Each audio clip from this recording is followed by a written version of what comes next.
Born May 16th in 1861 is the man we are discussing today, a Mr. Herman Mudgett, better known by his alias, H. Holmes.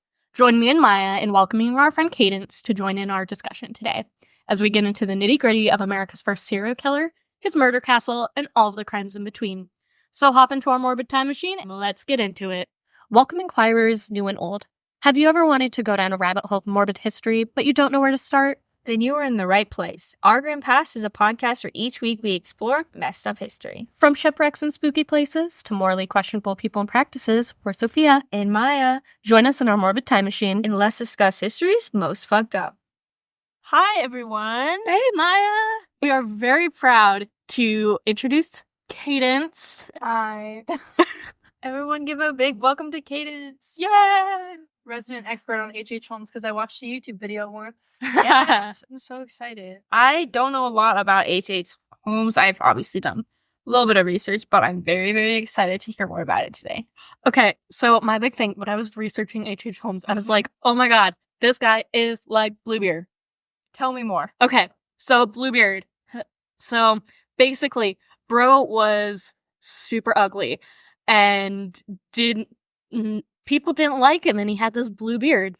But for some reason, he had a lot of wives, and he married this one wife, and he gave her the keys to his castle and was like, hey, you can go anywhere in here, in the castle, except for this one singular room. So of course, she goes into that one singular room and finds all of the dead bodies of the other wives. Oh my goodness.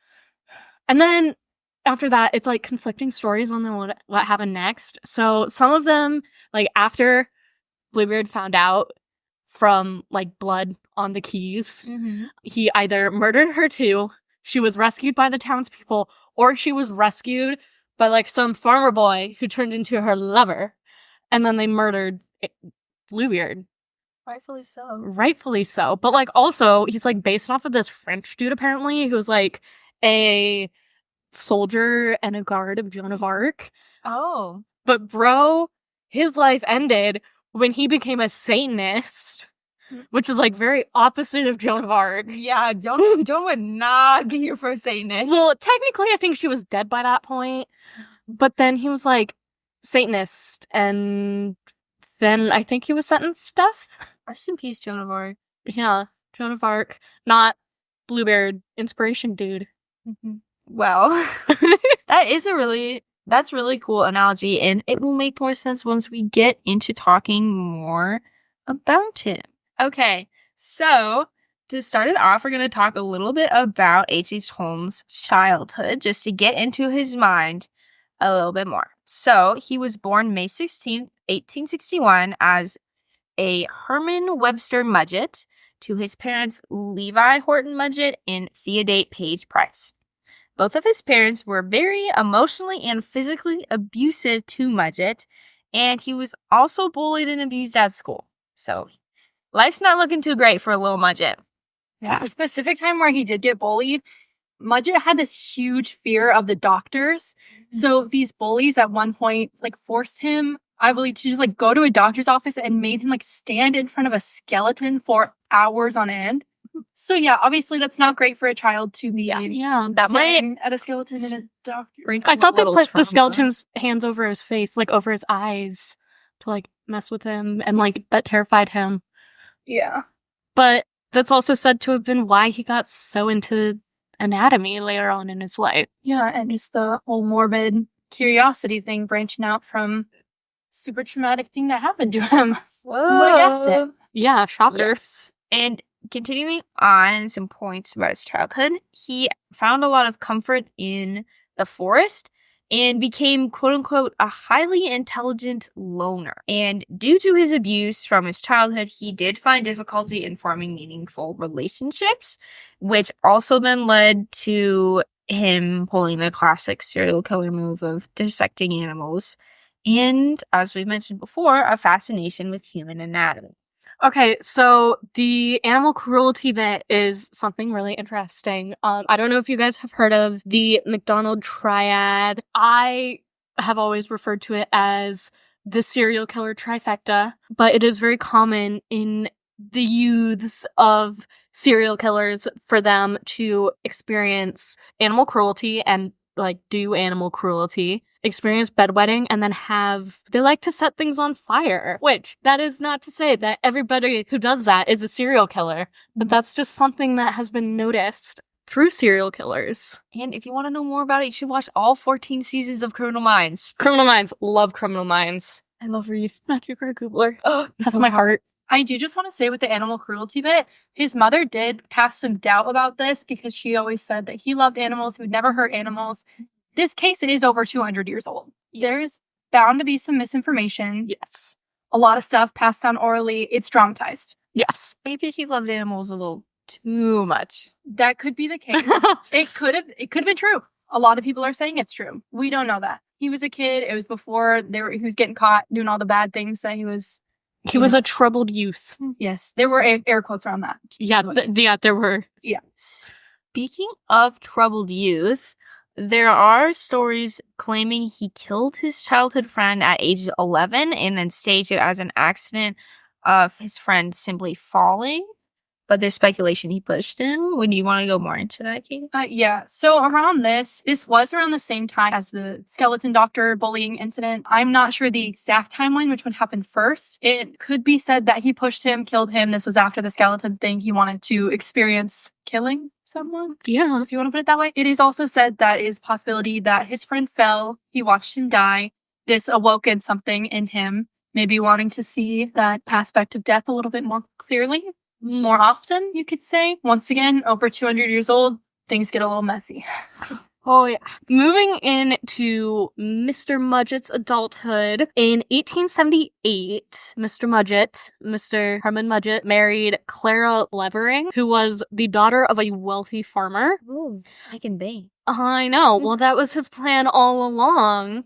Because after graduating from high school, he stole all of her money and enrolled in medical school. Oh my god. So bro was just trying to make bank. What a king. I'm kidding. Don't do that to people. But that also kind of started a little bit of a pattern for Mr. Herman Mudgett, and him trying to get money caused a lot of issues. So we have a little cameo from our last episode.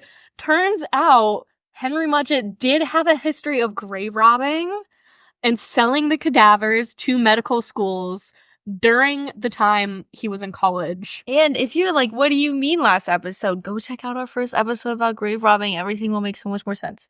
Learn a little bit more about cannibalism, grave robbing. Shamelessly plugging.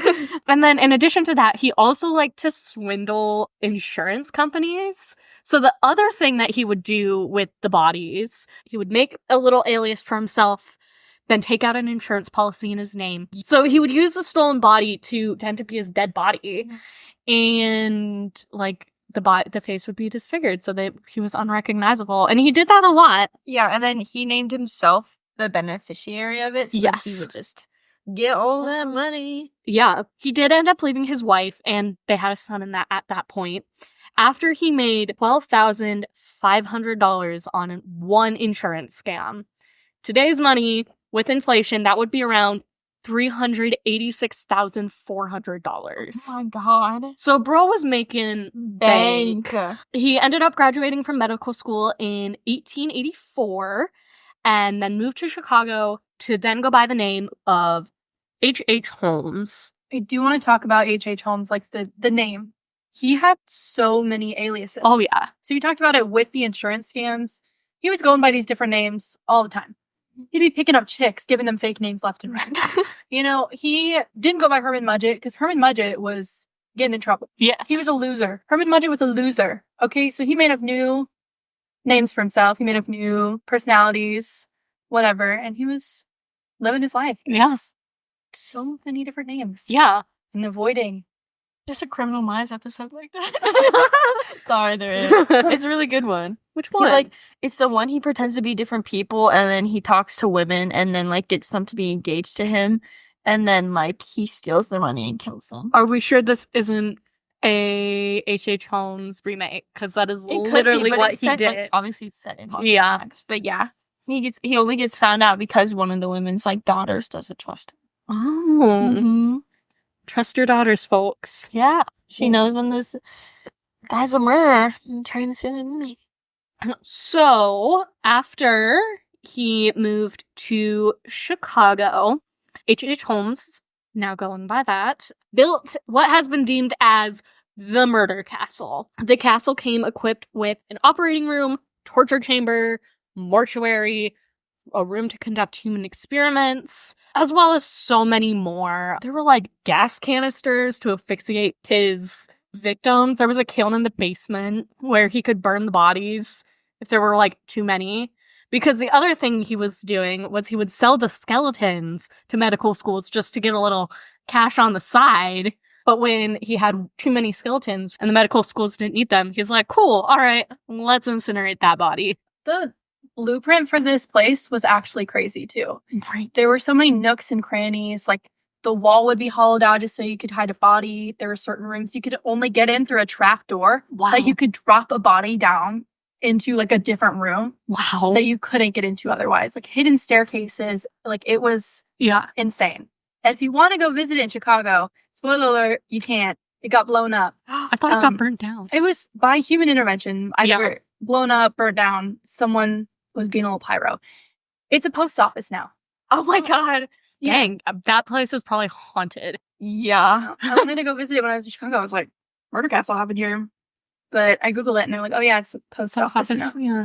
Well, and it's also said that it was his neighbors who burnt it down because they're like, well, once this gets out, we do not want tourists to come and be like, ooh, let's check out this murder castle. Yeah.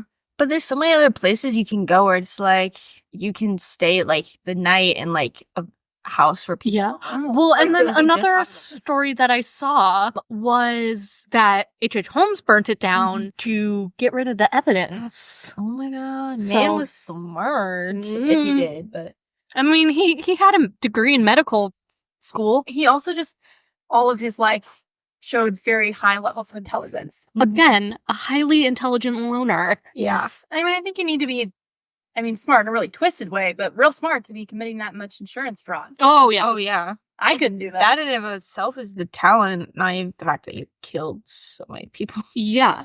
And most of his victims from the murder castle came from the 1893 Chicago World's Fair. Since there were so many people who were just like in and out, it's like, okay, cool. Here, you can stay at my place. And then just drop them down a trapdoor. But the building of the murder castle alone, that was also very, very scammy. So how he would do this, he had these really complex blueprints, right? And he was trying to avoid being suspicious. Yeah. Because obviously you have a blueprint, giant hotel, bunch of rooms that don't even function as hotel rooms because you can just cram a body in it. It's not a full room. To avoid suspicion, he would like give the blueprint to architects in chunks. So he would have an architect work on one part of the building and then he'd be like, you suck. Dude, this work, awful. And it wasn't awful. He was just being a jerk. Yeah. So he'd be like, this work is so bad, you're fired. And guess what? I'm also not paying you because you did such horrible work. Well, the other thing I saw with that, too, was that people who were working with the World Fair, if they worked less than 2 weeks, then you didn't legally have to pay them. Yeah. And H.H. Holmes definitely exploited that loophole. Mhm. So he would have them do part of the murder castle, fire them, not pay them, get someone else to keep working on it, and eventually his murder castle got built free. Yep. I mean, that murder castle would have probably been very expensive had he... Thing was massive. Yeah. Like, I've seen pictures. Didn't it take up like a whole, like, Mm-hmm. block Yeah. almost? It was huge. Picture of it in the Instagram. Yeah. As always. So, after the World Fair, Holmes ran out of victims. And he was getting a little bored. Yeah. And- What to do. What to do. And he was running out of money. So, what would you do if you stopped running? Holmes decided, with the help of his associate, Benjamin Pitzel, to leave Chicago and commit an insurance fraud across the country. Oh, what a grand plan. Grand plan. And it mostly worked out That's good. Yeah. until Holmes was arrested. And while in prison, he conspired with his cellmate. I do just want to interrupt real quick and talk about why Holmes got arrested. Yes. Please do. So you'd think, dude's killing people. He's committing insurance fraud. Does anyone want to guess why he got arrested? He swindled a woman. Mm-mm. Did he kill someone? Well, he did, but that's not what he got caught for. Oh. He got caught because he stole a horse. Oh my god. He stole someone's horse, so he got prison time. Of course. Yeah. As you do. And then he met this guy Yeah. and came up with a little plan. Came up with a little plan. So initially they were going to fake Benjamin Pitzel's death because, side note, Holmes made everybody who worked for him take out a life insurance policy and name him as a beneficiary. Oh my god. So he's like, cool, we're going to fake this guy's death and then I'm going to get more money. Mm-hmm.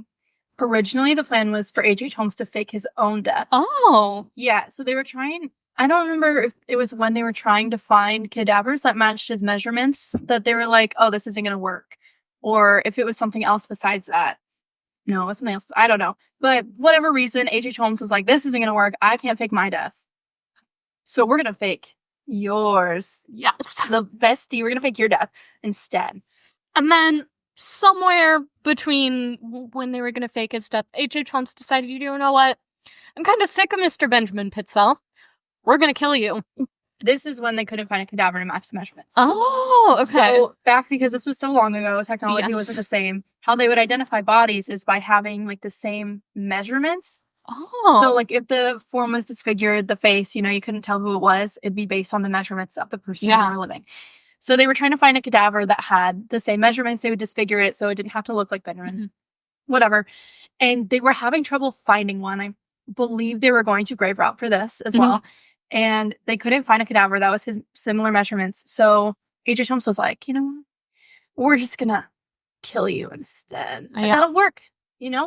You're your measurements. Yeah. Gotcha. So Holmes killed Pitzel and then went back and killed the rest of Pitzel's family. Oh. So it was his wife and 2 daughters. He was caught for that. And in 1895, when he was on trial for the murder of the Pitzel family, he confessed to the court of killing 27 other people. Actually, these 27 people, like a lot of the names that he gave were still alive. Really? Yeah. The 27 people, they were either still alive or they had died and it had been ruled like an actual natural causes. Huh. But it was said that there were, like, the press told him, if you admit to killing 27 people and we get the story first, we're going to make a lot of money, so you're going to get money. Oh. So that's why the specific number 27 comes out. And also, he was just lying about the names of people. Well, and allegedly, he also confessed in confidence to his lawyer that his murder count was higher and it was closer to 133 people. Yeah. But that was not like spoken to the court. Yeah. Another thing is people believe that he could have killed over 200 people. Oh, yeah. The number is not known. Yeah, because of the murder castle being burned down. Yeah. Yeah. And he just messed with bodies. exactly. I'm sure he's touched a lot of dead people. Oh. He killed a lot of people. Allegedly. Allegedly. So on May 7th in 1896, H.H. Holmes was hung to death. And ironically, as interested as he was in dissecting the human body, he wanted to ensure that no one could dissect his body.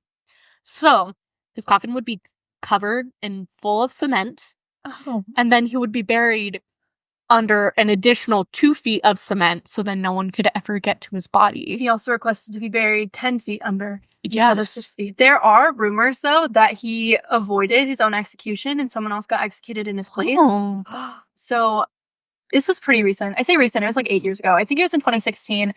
One of his descendants requested that his body be exhumed for genetic testing Oh. to see if it was actually him. And I think the results said that it was him. Don't have confirmation on that. but it was a big rumor enough to get his body exhumed. And it was like still preserved because he was under all that cement. Yeah, that was the thing that I was curious about. Like, did he decompose in that cement? And then when they like opened it up, was there just like a cavity like of where his body would have been? Or was he like in the casket? Like, was there like an empty space? I don't know. They said like his mustache was still intact. That is freaky. That is like ghost story shit. Like, now after that. There's a lot of rumors around H.H. Holmes just because it was so long ago. Yeah. And people do tend to dramatize stories like this. Oh, yeah. Where I'm sure it was already dramatic enough. I don't Yeah. needed. Well, and he was also America's first serial killer. So allegedly. I- He was America's first caught serial killer. Yeah. With such a big potential kill count. Yeah. So he was very much like in the spotlight. People were like, why would they do why would he do this? What's up with this guy? All right, thanks for joining us today. We are glad that you all stuck around. Join us next week when we talk about the Habsburgs. Maya's favorite. Thanks for listening, and See you next time. thank you for joining us today. As always, all sources will be listed in the show notes below. Be sure to subscribe so you won't miss out on our upcoming discussions. Join us next week as we delve into the intriguing depths of our grim past. Stay curious, there's so much more to uncover.